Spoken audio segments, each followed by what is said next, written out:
Hai semuanya, kembali lagi di channel Portal Edukasi. Pada kesempatan kali ini, kita akan membahas rangkuman materi kewarganegaraan kelas 9 bab 5, yaitu tentang harmoni dalam keberagaman masyarakat.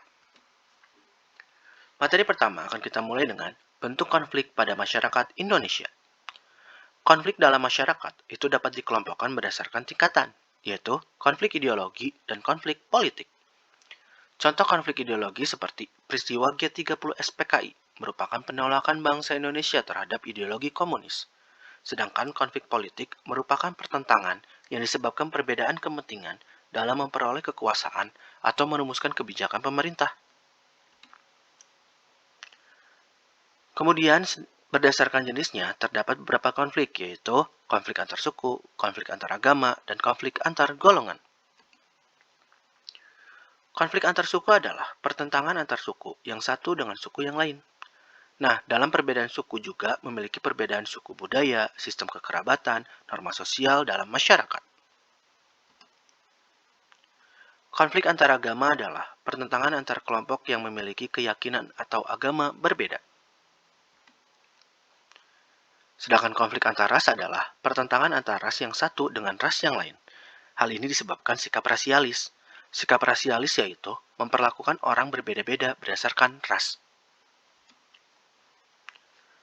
Yang terakhir adalah konflik antar golongan. Konflik antar golongan adalah pertentangan antar kelompok atau golongan dalam masyarakat. Nah, golongan atau kelompok itu atas dasar pekerjaan, partai politik, dan asal daerah. Ada beberapa penyebab konflik dalam masyarakat Indonesia, antara lain, tidak adanya persamaan pandangan antar kelompok, seperti perbedaan tujuan melakukan cara sesuatu. Norma-norma sosial tidak berfungsi dengan baik sebagai alat mencapai tujuan. Adanya pertentangan norma-norma dalam masyarakat, sehingga menimbulkan kebingungan bagi masyarakat. Sanksi terhadap pelanggar atas norma pun tidak tegas atau lemah. Tindakan anggota masyarakat sudah tidak lagi sesuai dengan norma yang berlaku, serta terjadinya proses disosiatif. Proses disosiatif yaitu proses yang mengarah pada persaingan tidak sehat, tindakan kontroversial, dan pertentangan atau disebut juga konflik. Ada beberapa akibat yang ditimbulkan dari terjadinya konflik, yaitu perpecahan di masyarakat, kerugian harta benda dan korban manusia, kehancuran nilai-nilai dalam norma sosial yang ada, serta perubahan kepribadian. Setiap masalah ataupun konflik yang terjadi dalam masyarakat yang beragam harus segera diselesaikan sehingga tidak membawa akibat yang merugikan masyarakat. Upaya mengatasi masalah ini dapat dilakukan secara preventif, represif, dan kuratif. Secara preventif artinya upaya yang dilakukan untuk mencegah terjadinya masalah atau sebelum masalah itu terjadi, seperti mengembangkan sikap toleransi, kerjasama, dan latihan bersama.